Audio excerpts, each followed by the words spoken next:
أهلا بكم وفيديو جديد.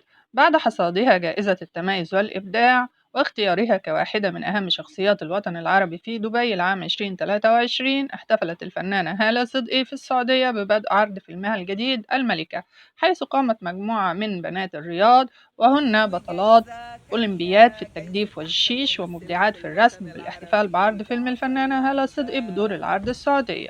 يذكر أن فيلم الملكة أول بطولة سينمائية لهالة منذ سنوات طويلة، شهدت انقطاع وبعد عن السينما سواء بأدوار مساعدة أو كبطلة، وجاء فيلم الملكة كاستثمار لنجاح الفنانة هالة صدقي في مسلسلها الذي عرض رمضان الماضي جعفر العمدة، والذي قامت فيه بشخصية صفصف أو الملكة. لو وصلتوا لحد هنا ما تنسوش لايك للفيديو والاشتراك في القناة، واشوفكم في فيديو جديد.